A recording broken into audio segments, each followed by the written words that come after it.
Hello दोस्तों, हम इस वीडियो में आप लोगों को मैथ बिल्कुल बेसिक से स्टार्ट कर रहा हूं। जो जीरो लेवल से जो कमज़ोर स्टूडेंट हैं उनके लिए ये वीडियो बहुत ही फ़ायदेमंद होगा और इस वीडियो से वो बहुत बेसिक से सीख पाएंगे।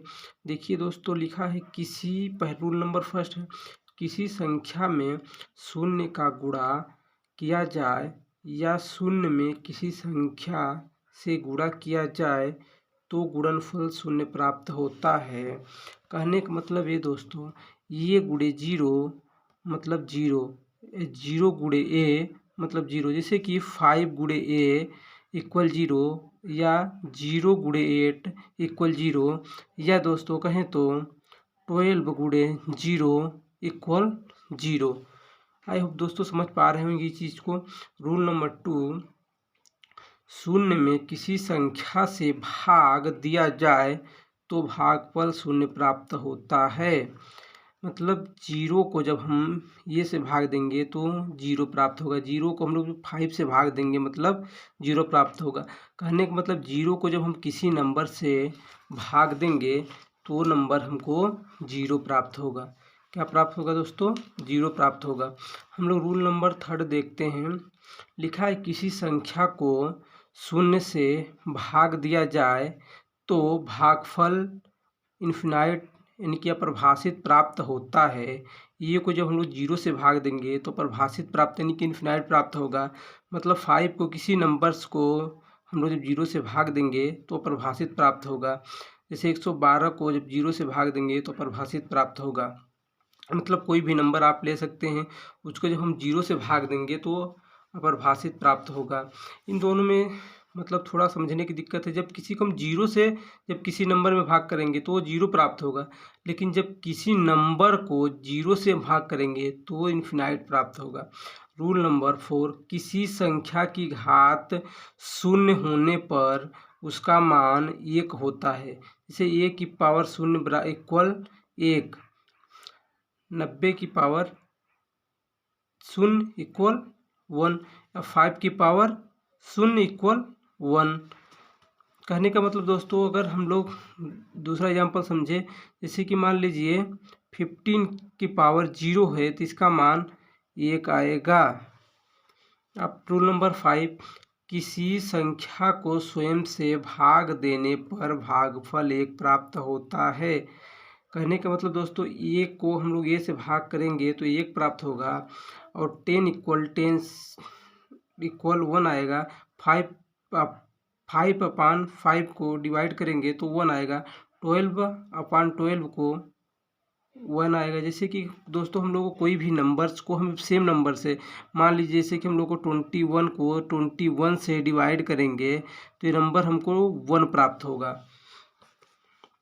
रूल नंबर 6, धनात्मक मतलब प्लस और ऋणात्मक माइनस संख्याएं सदैव आपस में घट जाती हैं। चिन्ह बड़ी संख्या का लगता है। चिन्ह किसका लगता है दोस्तों? चिन्ह बड़ी संख्या का लगता है। जैसे 5 का प्लस और माइनस का 8, तो हम लोग को जो 3 बचा है हम लोग को उसमें से 30 को घट जाएगा तो माइनस का, अब इसमें प्लस और माइनस देखेंगे तो माइनस वाली संख्या बड़ी थी इसलिए हम लोग माइनस का सिंबल लगा है। यहाँ पे दोस्तों देख रहे हैं 12 माइनस का और 5 का प्लस, यानी कि घटा है तो हम लोग को इसमें सिंबल किसका लगा है? माइनस का सिंबल लगा है। यहाँ पे देख रहे हैं 15 माइनस 4, इसमें हम लोग को 11 बचा है, अभी प्लस वाला ज़्यादा था तो प्लस वाला सिंबल लगा है। ठीक, हम लोग जैसे कि आप समझें कि इसके बाद हम लोग देखें गुणा को, तो हम लोग गुणा में देखते हैं दोस्तों कि हम लोग को प्लस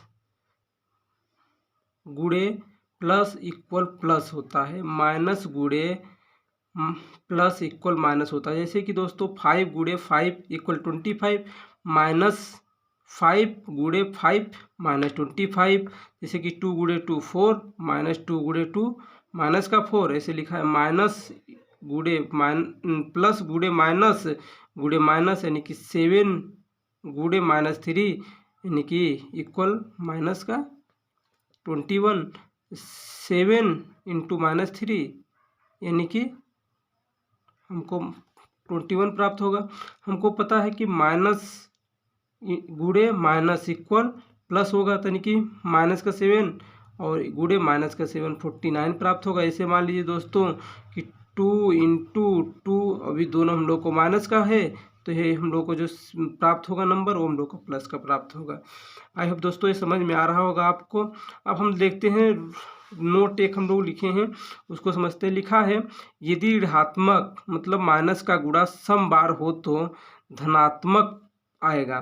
कहने का मतलब जैसे कि कोई भी हम लोग को ऋणात्मक मान में ऋणात्मक मान हो जो मतलब सम बार हो, मतलब कहने का मतलब जैसे 2 है, अगर 5 बार है या 6 बार, मतलब 6 बार है, 5 बार तो विषम होगा, 6 बार है, 8 बार है, 10 बार है, 12 बार है, तो हम लोग का वो क्या आएगा नंबर प्लस का आएगा, मतलब धनात्मक आएगा। जैसे 1 2 3 4, तो हम लोग 4 बार मतलब सम संख्या है तो इसका हम लोग जो गुणा करके हम लोग आंसर आएगा माइनस का 256 आया है। इसे लिखा हम लोग को लिखा है यदि ऋणात्मक माइनस का गुणा विषम बार हो तो ऋणात्मक आएगा। मतलब माइनस माइनस माइनस 3 बार है, माइनस गुणे माइनस 2 गुणे -2, यानी कि हम लोग आएगा माइनस का 8, 2 2 जा 4, 4 2 जा 8, तो यानी कि हम लोग सिंबल 3 बार है, मतलब 3 विषम संख्या है इसलिए हम लोग को माइनस आएगा। दोस्तों आई होप ये आपको समझ में आ रहा। दोस्तों आगे हम लोग भाग में देखेंगे, भाग यानी कि डिवीजन। यदि अंश न्यूमिनेटर और हर डिनोमिनेटर के चिन्ह समान हैं तो धनात्मक मान प्राप्त होगा। यदि अंश और हर के मान असमान हो तो ऋणात्मक मान प्राप्त होगा। कहने का मतलब दोस्तों ये है कि जैसे हम लोग को एग्जाम्पल के रूप में समझे लिखा है 5/5, दोनों हम लोग को देखे समान है, मतलब प्लस का है तो इसलिए हम लोग को प्लस का 1 आया है। इसमें -5 प्लस का 5 है तो इसलिए हमको माइनस का आया है। दोस्तों कहने का मतलब हम लोग को कोई भी मान, जैसे हम लोग को मान लीजिए एग्जाम्पल के रूप में और समझें, जैसे हम लोग को कोई नंबर जैसे है माइनस का 12 और बताया गया कि समान हम लोग का है, तो समान मतलब माइनस का अगर 12 है और प्लस का 12 है तो हम लोग को जो आंसर आएगा माइनस का 12 आएगा। आई होप दोस्तों इस वीडियो में आप समझ पाए होंगे जितने बताए हैं, और इस अपने दोस्तों के साथ शेयर कीजिए, लाइक कीजिए, सब्सक्राइब कीजिए चैनल को। धन्यवाद दोस्तों।